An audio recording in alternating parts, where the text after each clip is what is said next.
On arrive effectivement à la fin de la journée, donc voilà, on a une après-midi très dense. Hein. C'était un souhait qu'on a eu avec Emmanuel quand on a fait le programme, c'est d'avoir une première matinée un peu de positionnement des enjeux du point de vue vraiment de l'histoire des lois de bioéthique. Donc c'est pour ça qu'on a eu tout un historique ce matin par Didier Sicard, puis les interventions du Conseil d'État, du rapporteur de l'OPEX, et puis de la mission parlementaire sur l'évaluation de la bioéthique. Donc on était vraiment sur les principes généraux ce matin. Cet après-midi, volontairement, on a voulu faire un focus, un approfondissement autour de deux thématiques qui sont celles autour de la procréation, de la filiation, et puis ce qu'on vient de voir avec l'imagerie, les neurosciences. Et on voit bien que dès qu'on rentre sur des sujets extrêmement techniques, quelque part, on a le décalage quand même, on peut le mesurer au travers des questions entre la connaissance et la complexité de ces sujets du point de vue scientifique et finalement le citoyen, parce qu'on est là dans un débat finalement comment s'approprier ces questions de bioéthique avec un public qui n'est pas fait que de professionnels de santé, c'est même majoritairement plutôt des élus, des gens qui sont représentants de différentes composantes du département, des deux départements, Yvelines et Hauts-de-Seine. Donc c'est vrai qu'on voit bien que ce besoin de dialogue entre des sujets complexes et l'appropriation par les élus qui n'ont pas forcément des connaissances médicales aussi poussées que le nécessitent quelquefois des sujets comme ce qu'on vient de voir sur l'expression l'édition génomique. C'est un dialogue essentiel et je pense qu'effectivement la conclusion par le président du comité d'éthique qui a pu conduire pendant un an les états généraux dans ce souci justement d'appropriation d'un certain nombre de ces questionnements par quelque chose de beaucoup plus large que la seule communauté scientifique qui bien sûr le nez dans le guidon tous les jours sur ces questions, ça faisait partie des enjeux et voilà, c'est un petit peu ce qu'on attend dans la synthèse que vous allez faire, je pense, François Delfraissy, c'est de pouvoir nous dire comment vous avez abordé ces différentes questions et quelles préconisations le CCNE a fait pour cette révision qui doit intervenir dans le courant de l'année 2019. Merci beaucoup. Donc, je m'appelle Jean-François Delfraissy, je suis médecin, je suis un spécialiste de maladies infectieuses, de maladies émergentes, et j'ai été nommé il y a 2 ans président du comité consultatif national d'éthique. Alors peut-être, vous avez tous conscience après cette journée qu'on a un modèle très particulier en France de révision de la loi de bioéthique tous les 7 ans. C'est un modèle qui est quasi unique, où dans un certain nombre de pays, ils ont des lois qui vont porter par exemple sur les avancées de la génomique ou sur les neurosciences, mais c'est tronçonné. Et nous, on a la capacité à avoir cette loi globale tous les 7 ans. Et je vous dirais comment moi-même j'ai changé d'avis. En arrivant au CCNE, je pensais que c'était probablement quelque chose d'assez long, de lourd. Je vous rappelle qu'il y a un renouvellement des connaissances dans le domaine de la biologie santé qui est de 50% tous les 5 ans.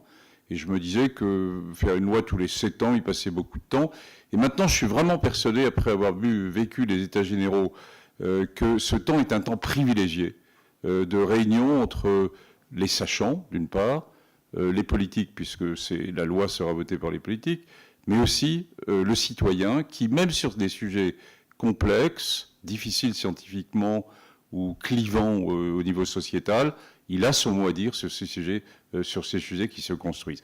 Et c'est ça l'enjeu, finalement, de ces états généraux. Alors, le CCNE, un bref rappel, hein, c'est une instance administrative indépendante. On est 40 membres. Il y a seulement un tiers de scientifiques et de médecins. Ça veut dire qu'il y a 2 tiers de juristes, de philosophes. Pas de représentants en tant que tels de la société civile, mais c'est une des choses que nous allons modifier là, dans les mois qui viennent. Un économiste de la santé, pour vous montrer que là aussi les enjeux existent sur ce point-là. Et puis donc une diversité, c'est ce qui fait probablement la richesse de la multidisciplinarité de la construction de ces avis. Les avis sont soit de saisine, soit on peut s'auto-saisir, et l'indépendance, elle est liée à l'auto-saisine, puisqu'on peut s'emparer finalement de l'ensemble des sujets. Est-ce qu'on est lié aux politiques? C'est une question qui est souvent posée. Ben oui, le président du CCNE, il est nommé par le président de la République. Donc, dans une certaine mesure, on est lié aux politiques. Et puis, inversement, on n'est pas lié du tout. Parce qu'une fois qu'on est nommé, je veux dire, on est totalement indépendant. Et pour ceux qui me connaissent, c'est mon cas. Et puis, il y a bien d'autres grandes fonctions de l'État où c'est nommé aussi et où on ne s'interroge pas sur le lien avec la politique. Hein. Donc, c'est à la fois, bien sûr, on va toucher à des problèmes qui vont toucher le politique, et puis on est à la fois une instance autonome et indépendante. Alors, la construction de la réflexion de la bioéthique, hein, dans la définition de la bioéthique, il y a plusieurs définitions. Moi, j'ai une définition qui est assez simple. Hein. C'est finalement une sorte d'équilibre difficile, très difficile, soyons très modestes, à trouver entre les avancées de la science, qui ne sont pas forcément une source de progrès pour l'homme. Les avancées scientifiques, on ne peut pas demander aux scientifiques, je suis un scientifique, de faire autre chose que d'avancer, mais on peut s'interroger si une avancée est réellement un progrès pour l'homme. Et puis de l'autre côté, des évolutions sociétales, la France de 2019-2020 n'est pas la France des années 50. Et les choses ont changé, les notions, il y a un certain nombre de grandes valeurs qui bien sûr persistent, mais il y a aussi des visions sociétales qui ont changé. Et les vitesses, les cinétiques d'évolution de connaissances scientifiques et de vision sociétale évoluent à des vitesses différentes. Et la bioéthique se situe sur un certain nombre de ces sujets, à la fois sociétaux ou issus directement de la science, et bien dans cet équilibre complexe, et écouter une fois de plus les arguments des uns et des autres, pour pas forcément arriver à une position, on peut arriver à une position, mais arriver en tout cas à savoir écouter l'autre sur un type de construction.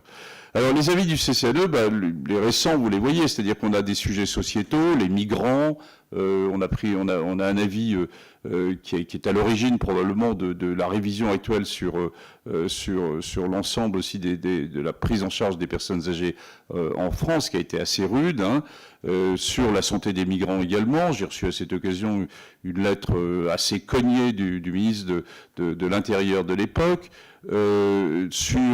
parce qu'ils trouvaient qu'on avait une prise de position qui était beaucoup trop libérale, sur des sujets sur la biodiversité et la santé, et la santé humaine, donc des grands sujets, entre guillemets, d'actualité. Et puis, vous voyez, sur des sujets plus scientifiques, là, on va sortir un avis sur les big data, un avis sur l'ingénierie génomique tel que ça vous a été évoqué, et puis aussi sur des aspects de neurosciences. Donc vous voyez, c'est cet équilibre entre des aspects sociétaux et des aspects plus techniques et médicaux.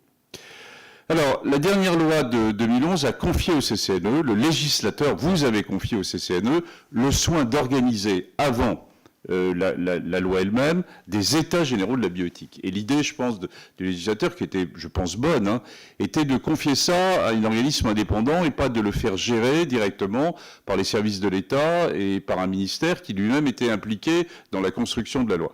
Alors, c'est la première fois, donc, que le CCNE a organisé les états généraux de la bioéthique, qui ont eu lieu en 2018, qui se sont terminés donc en juin 2018, à la suite de l'ensemble de cette procédure. Je vous dirais comment on l'a réalisé.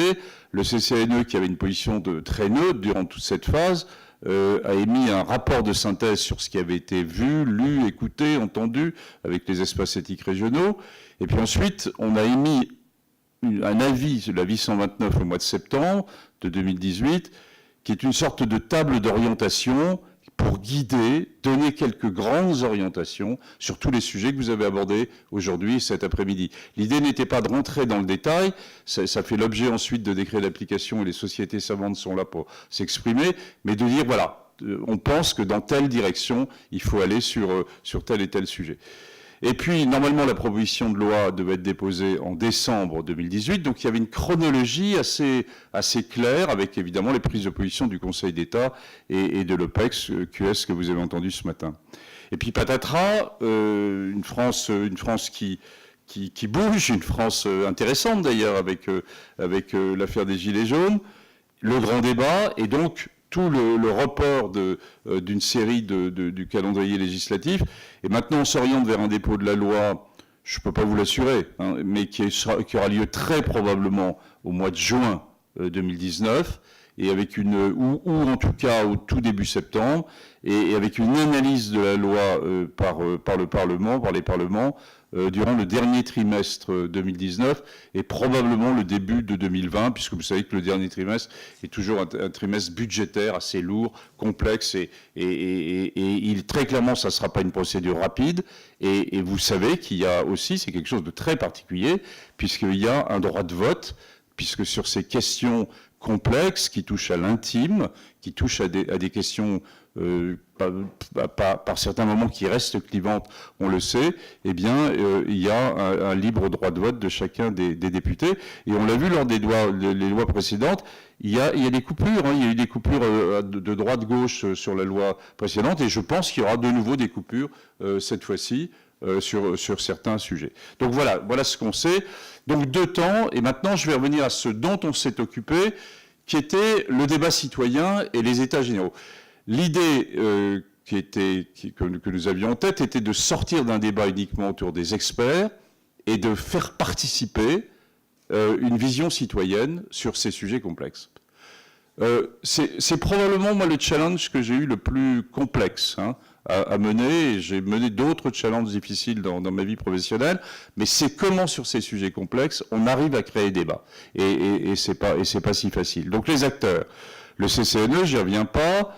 Les espaces éthiques régionaux, je vais y revenir plus en détail, qui ont été fondamentaux sur la construction du débat en région, et puis un comité citoyen qui nous a accompagnés, qui avait été sélectionné par l'équivalent d'une boîte de sondage, 22 personnes qui ne se connaissent pas, qui se retrouvent un samedi de janvier, qui vont passer 5 week-ends à travailler, qui ont un regard critique sur l'ensemble du processus, et puis qui vont finalement émettre aussi 2 avis, l'un sur la génomique en population générale, l'utilisation des tests génomiques en population générale, et l'autre sur la fin de vie, et puis un médiateur, comme le médiateur du monde, qui était Louis Schweizer, et puis bien sûr un comité de pilotage.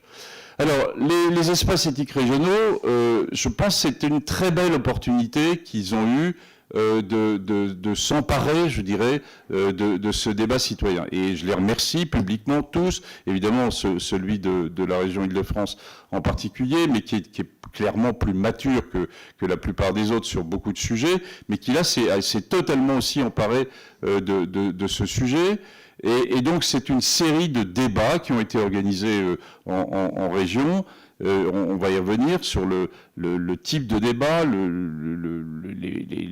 les thématiques de ces débats, avec des aspects positifs, des aspects plus négatifs. Aucun des différents outils n'était le bon outil, je le redirai. Et ce qui pose maintenant la question des relations, puisqu'on n'a une relation qui est fonctionnelle, mais pas du tout de relation. Le CCNE n'est pas là pour indiquer aux horaires ce qu'ils ont à faire. C'est véritablement des entités autonomes, mais on a appris à travailler ensemble. Je pense qu'on a même aimé travailler ensemble, et donc on va continuer à le faire sur les années qui viennent. Et je pense que c'est là, en tout cas, une des retombées, petites retombées entre guillemets, de ces États généraux. Alors, de quoi a-t-on parlé lors de ces États généraux ? D'abord, les thèmes ont été fixés par le CCNE. J'entends parfois que les thèmes ont été fixés par le politique. C'est faux. Je n'ai eu aucune, en tant que président du CCNE, et le CCNE lui-même, aucune pression politique pour ces États généraux, sauf une, le timing. Quand est arrivée l'équipe actuellement au pouvoir, autour du président Macron, je suis allé les voir en juin 2017, en leur disant « Est-ce que vous vous lancez dans la révision de la loi bioéthique ?» Et la réponse a été « Oui ». Et je leur ai demandé si vous avez à peu près quel timing.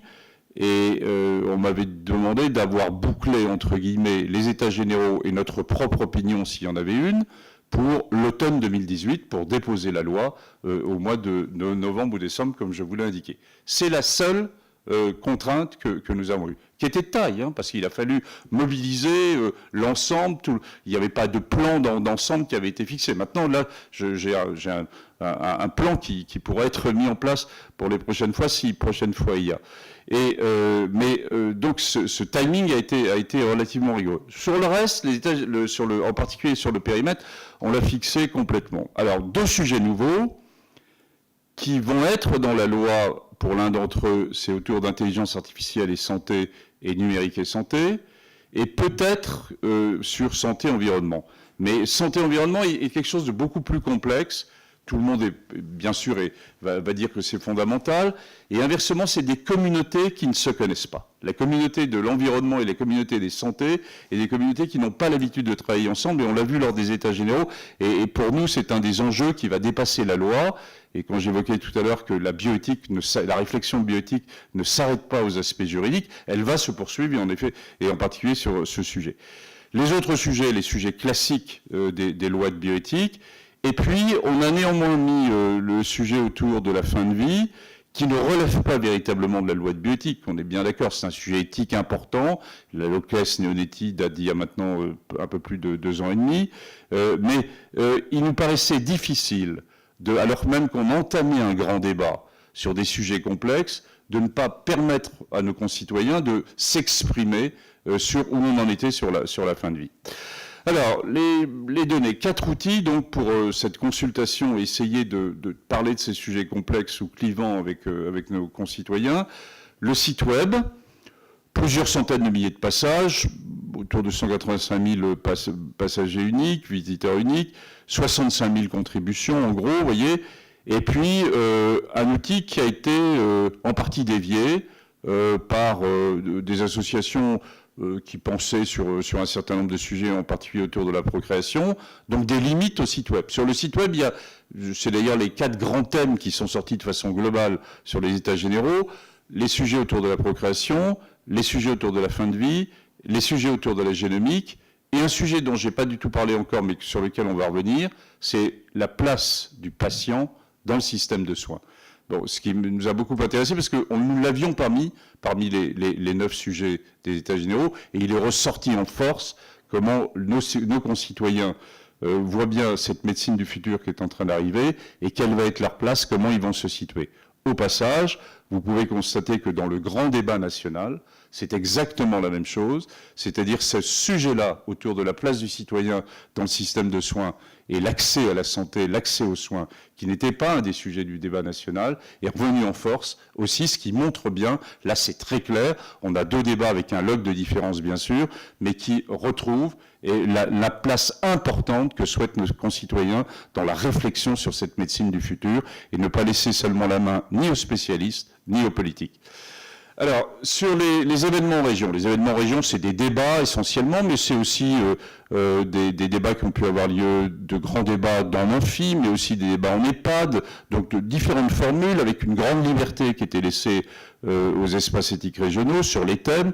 Vous voyez, pratiquement 280 débats, 21 000 participants, un tiers de ces débats avec des étudiants, puisque, somme toute, la bioéthique est souvent portée par des messieurs un peu âgés ou des dames avec des cheveux blancs comme moi, alors même qu'on est en train de réfléchir pour des points fondamentaux des prochaines générations.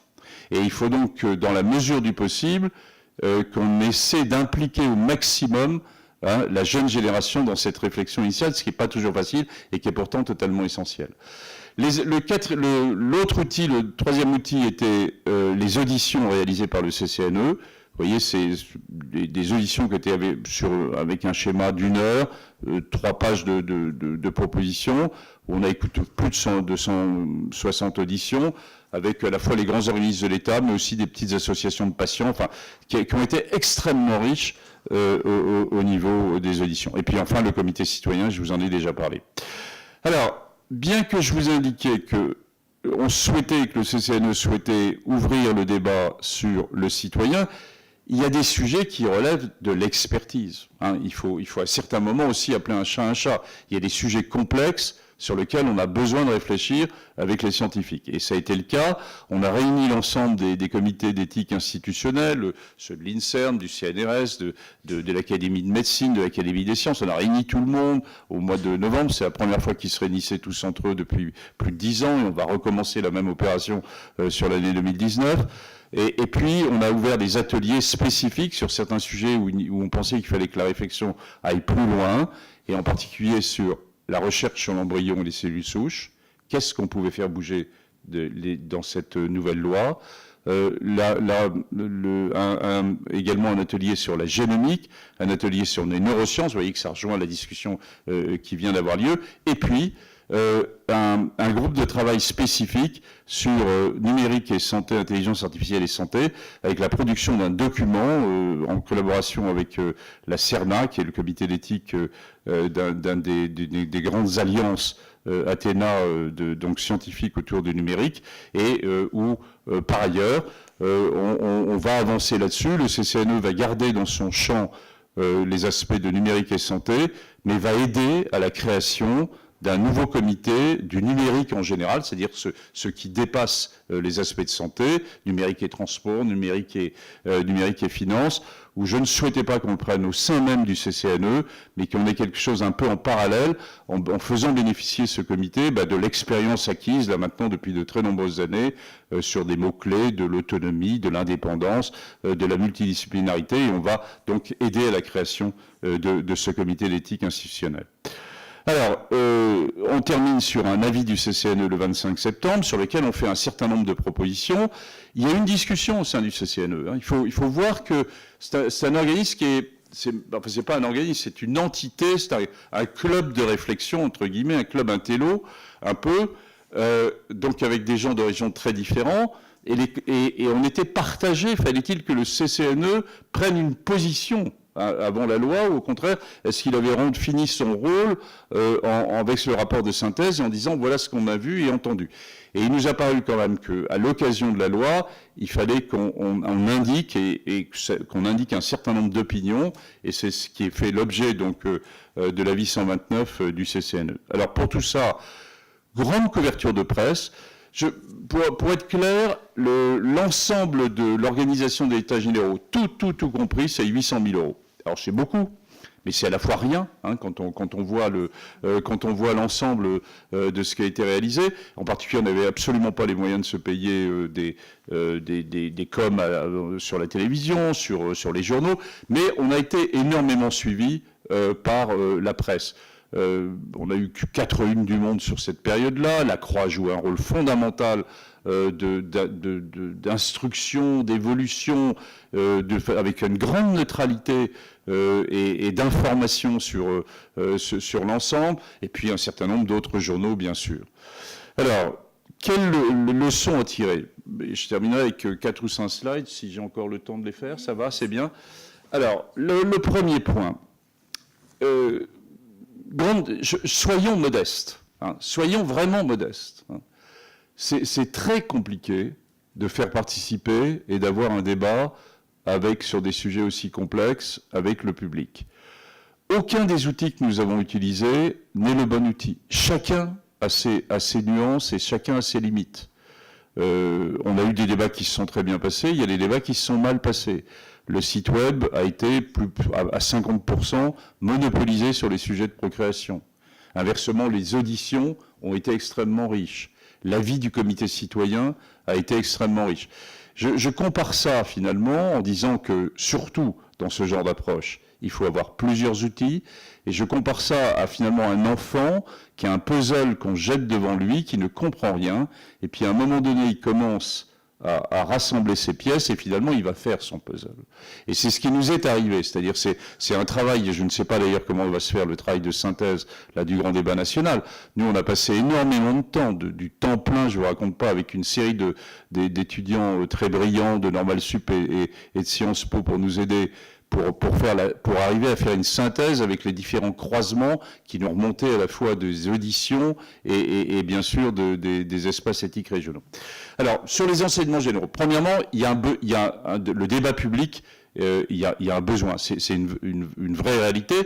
On l'a vu d'ailleurs quelques mois plus tard avec ce besoin également de débat public plus général, dépassant très largement la bioéthique.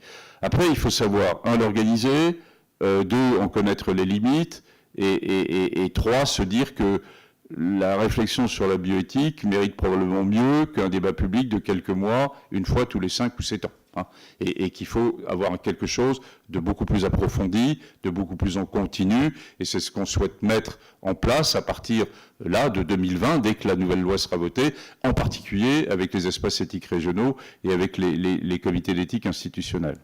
Donc ça, c'est une première grande remarque. Mais il y a un vrai besoin. Le deuxième point, c'est la place de l'humain au cœur du système de santé. Ça, c'est fondamental. Nous ne l'avions pas mis dans les thématiques. C'était évidemment une thématique qui, moi, m'est assez proche par mon passé, de médecin et dans des situations complexes, mais on ne l'avait pas mis comme une vraie question de bioéthique. Hein. Or, c'est ce qui sort finalement, de nos concitoyens de façon très forte. Hein. Et c'est sorti également, je vous le rappelle, du grand débat. Ils s'interrogent, ils sentent bien que cette médecine du futur, elle est là, hein, et qu'ils ne vont pas s'y opposer. Ils posent la question de comment ils vont se situer, qui va décider. Et ça pose toute la question, finalement, de la construction d'une certaine forme de démocratie sanitaire. Qui fait les choix sur les emplacements ou l'arrivée d'un certain nombre de techniques à tel endroit, dans tel grand hôpital?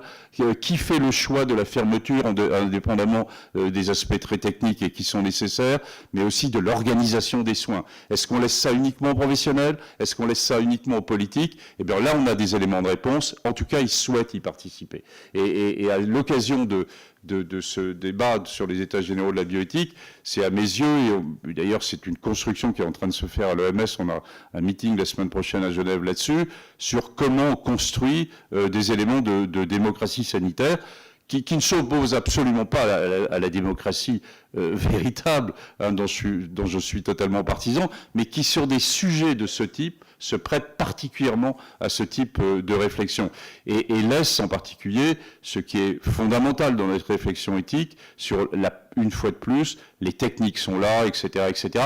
Ce qui compte fondamentalement, c'est la relation humaine et comment ils vont se situer. Troisième enseignement, qui est plutôt intéressant, je trouve, c'est un certain nombre de principes éthiques réaffirmés. Hein. On posait la question tout à l'heure, mais finalement, quelle grande valeur, de quelle grande valeur parle-t-on? Vous les avez là, hein, ces grandes valeurs, qui sont la gratuité du don, s'occuper des plus précaires, la notion d'autonomie, la notion de liberté individuelle, avec parfois des visions contradictoires d'ailleurs, hein, et puis cette vision de droit à la différence, et elles sont réaffirmées. Alors, ça nous paraît, même si on n'est pas spécialiste ni de la médecine, ni de l'éthique, ça vous paraît normal qu'on dise ça et qu'on le répète. Je me permets de vous rappeler que si on faisait le même type d'enquête en ce moment aux États-Unis, on n'aurait pas du tout cette image-là. On aurait une image très individualiste, hein, qui est autour où l'individuel prime au-dessus du reste. Et finalement, c'est quand même un des grands enjeux de cette révision de la loi de bioéthique, et qui est un enjeu que nous avons tous, c'est qu'est-ce qui prime? Est-ce que c'est finalement une vision individuelle, et on le voit bien, le désir, l'appel sur les nouvelles techniques de procréation, sur la génomique, on pourrait y revenir, ou est-ce que c'est une vision de construction plus collective, hein? Et on dit souvent que la France est en train de passer d'une vision plus collective à une vision individuelle et plus égoïste. Moi, j'en suis pas persuadé, hein. C'est-à-dire, je pense que chacun d'entre nous, dans nos temps de vie, on a des temps qui sont plutôt autour d'une vision individuelle et très Pucci, et puis d'autres où on a envie de construire ensemble. En tout cas, je suis pas là pour donner mes états d'âme, mais je suis là pour vous dire ce qu'on a entendu et de la part de nos concitoyens sur ce sujet. Alors, revenons plutôt à la position du CCNE. Au bout de tout ça, qu'est-ce qu'on préconise, entre guillemets, pour, je dirais, pas cette loi, mais la future loi, hein, puisqu'il faut toujours anticiper. Alors, premièrement, probablement passer à une loi tous les 5 ans et pas tous les 7 ans, mais réaffirmer l'importance de ce temps, de conserver une loi de bioéthique. Pour les deux raisons que je vous ai indiquées, la première, c'est le triangle, à la fois le politique, le citoyen et le sachant. La deuxième, c'est qu'on n'est plus dans des sujets, je dirais, par silo. On va avoir un ou deux exemples, mais quand on lit la génomique avec les big data, c'est là où ça allume le plus. Quand on va lier la génomique ou les big data avec des aspects de neurosciences et une vision nouvelle de la psychiatrie, c'est là où ça va allumer le plus. Donc c'est d'avoir cette vision à un temps global des différentes modifications scientifiques qui arrivent, au lieu de les couper par silo, par discipline, c'est la richesse, je pense, et ce qui nous est envié d'ailleurs. Moi, je suis invité beaucoup à l'international pour raconter toute cette aventure, et ça nous est beaucoup envié par un ensemble de grands pays. Alors, je l'ai déjà dit, une formation qui se poursuive, et là on va le faire avec les horaires, et qui ne soit pas seulement quelques mois avant la révision de la loi bioéthique, mais qu'on arrive à construire avec un réseau sur de vraies grandes questions, en prenant le temps d'aller au bout des choses. Probablement avoir un rôle d'alerte et de surveillance plus important, avec également les horaires, mais aussi les comités d'éthique institutionnelle, Et par exemple, c'est frappant dans le topo précédent, sur la vision française, par exemple, sur les nouvelles techniques de modification du génome sur les cellules germinales. Ça a beaucoup plus de force si, à un moment donné, on a une vision assez consensuelle des différentes structures. Et on est en train de réfléchir, lors de la prochaine réunion, à créer une sorte d'alliance très simple, très souple, entre les différentes instances éthiques au niveau national. Bon, le problème de la recherche, ce qui nous a frappé, c'est que sur des sujets qui peuvent mettre la France dans la rue autour de la procréation ou de la fin de vie, eh bien, quand on interroge, quand on appuie le bouton recherche, qu'est-ce qu'il y a à l'INSERM comme grande cohorte sur le suivi des enfants issus de la nouvelle procréation, il n'y a rien. Et sur les datas, par exemple, données par les caisses nationales, sur la Caisse nationale d'assurance nationale maladie, sur les 10 derniers jours de vie, comment ça se passe, à quel endroit, quel type de médicaments, c'est-à-dire tout ça, on l'a en magasin. Eh bien, il n'y a aucune étude qui est réalisée. C'est-à-dire que sur des grands sujets sociétaux, il nous manque une recherche de collaboration active sur le sujet. Et si, par exemple, il y a des décisions avec cette nouvelle loi d'ouverture de l'AMP sur les autres sujets, il faut immédiatement qu'on mette une évaluation de ce qui va se passer pour qu'il y ait une décision publique qui soit suivie, enfin d'une vision qu'on puisse raconter une histoire dans 5 ans. L'autre point, c'est que à l'occasion de la révision de la loi santé, de la santé 2022, c'est une occasion unique pour, dans ce première partie des études médicales, pour remettre à la fois de l'éthique et des sciences humaines et sociales à l'ordre du jour. Je vous rappelle qu'on sélectionne les médecins actuellement sur des mentions très bien et du bac S, ce qui est bien, il faut des chercheurs de haut niveau, mais tout le monde ne va pas être chercheur de haut niveau. Les sciences sociales et des médecins s'intéressant au fondement même de la relation médecin-patient, alors même que l'intelligence artificielle va permettre de beaucoup lisser et d'apporter énormément sur un certain nombre de points de connaissance, est tout à fait essentiel. Et enfin, il faut une vision un peu plus européenne et pas seulement nationale. Un des points sur lesquels je suis passé, mais je l'oublie pas, c'est que dans la question des concitoyens, et ça m'a fait plutôt un peu de peine en tant que professionnel, eh bien, il y a maintenant un doute et des questionnements sur les scientifiques et sur les médecins. Je vous rappelle qu'on a créé le modèle français sur un modèle de confiance, qui est un modèle extrêmement fort et qui est un modèle qui est très différent du modèle anglo-saxon, et en particulier américain, qui n'est pas sur le modèle de confiance, mais qui est sur un modèle de relations financières. La question posée, qu'on a entendue plusieurs fois, pas de façon majoritaire, mais qu'on a entendue à l'occasion des débats, c'est un doute sur, finalement, mais où vont les scientifiques? Est-ce que ce qu'ils racontent est toujours vrai? Pourquoi y a-t-il un certain nombre de fausses informations? Pourquoi un certain nombre de données ne sont pas retrouvées? Et je pense que la communauté scientifique doit entendre ça. Et deuxièmement, au niveau des médecins, quels sont les problèmes des liens d'intérêt des médecins avec l'industrie pharmaceutique. Donc c'est des choses qui sont aussi, qui interrogent et qui sont interrogées par les Français. Alors, je voudrais terminer sur 2 points, 2 exemples qui ont été donnés cet après-midi, mais je voudrais vous les redonner avec ma vision. Sur, non pas la procréation et l'ouverture de l'AMP sur les couples de femmes et les femmes seules, mais sur la levée de l'anonymat ou l'accès aux origines. Et avec une vision, je dirais, qui montre bien ce que c'est que la tension bioéthique. On a d'un côté une grande valeur, c'est le don anonyme et gratuit. On a construit ces 30 ans de ces causes, c'est fondamental, c'est quelque chose de très très solide à la française. Bon. On a et ça, on est dans une valeur vraiment très très forte. On a deuxièmement un certain nombre d'enfants devenus adultes, comme ça a été rappelé, qui réclament finalement un certain nombre d'informations sur leur origine. On est là donc dans une vision individuelle, de respect de l'individu et de l'accès aux connaissances. Et au nom de quoi d'ailleurs le refuser. Donc avec une tension qui ne permet pas actuellement de répondre à cette demande individuelle, puisqu'on a une vision plus forte, entre guillemets, qui était en tout cas jusqu'à maintenant plus forte, avec le don anonyme et gratuit. Et puis ensuite, troisièmement, et ça a été très bien rappelé, mais j'y insiste pour vous montrer la tension qu'il peut y avoir et le fait qu'on est obligé d'évoluer, eh bien c'est la biotechnologie qui est en train de tout chambouler, avec en effet ces grandes bases de données et de données de base génétique, mais de données de base également sociétales, en particulier chez les Mormons, mais pas seulement, et qui fait que, voilà, c'est pas si facile que ça, mais disons que pour moins de 150 €, on arrive à avoir, avec une analyse phylogénétique, un certain nombre de contacts possibles, et parfois même de retrouver, et ça va s'accélérer. Donc, qu'est-ce qu'on fait quand on a tout ça? Vous voyez que on est en tension avec, y compris dans un questionnement éthique, avec un grand principe, le don anonyme et gratuit, un autre principe éthique qui est le respect de l'individu et finalement de l'accès, de la demande d'accès aux origines, et puis une technologie qui est en train de tout enfoncer. Donc comment construit-on une nouvelle loi? Eh bien, on est bien obligé de tenir compte de ça. Soit on se met à la française, et puis on ne bouge pas, hein.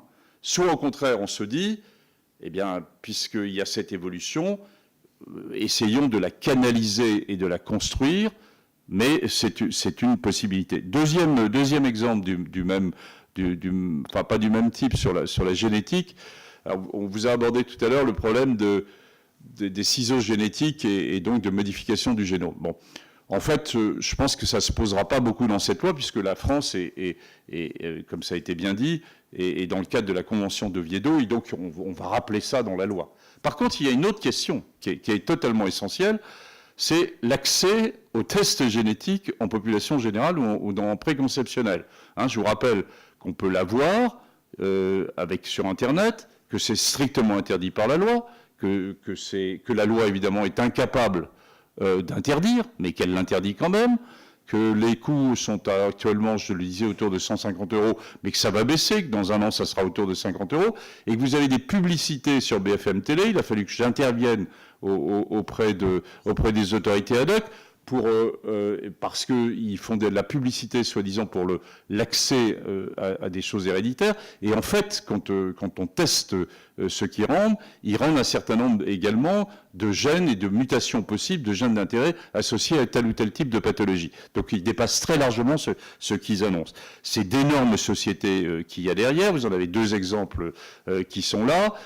C'est des pratiques qui existent énormément dans certains pays, en Israël, en Angleterre, en Hollande, sur la côte est et la côte ouest des États-Unis. Et donc là aussi, que fait-on, hein? Est-ce qu'on ne bouge pas? Est-ce qu'on reste avec une loi qui interdit? Ou est-ce qu'au contraire, on se dit, c'est peut-être le moment de remédicaliser tout ça et de permettre, dans une loi qui n'interdirait plus, avec un conseil médical, un conseil génétique, eh bien, d'avoir de l'information sur ce type de sujet. Donc voilà, c'est le type de proposition de grande direction, si vous voulez, qu'a pris et que propose le CCNE.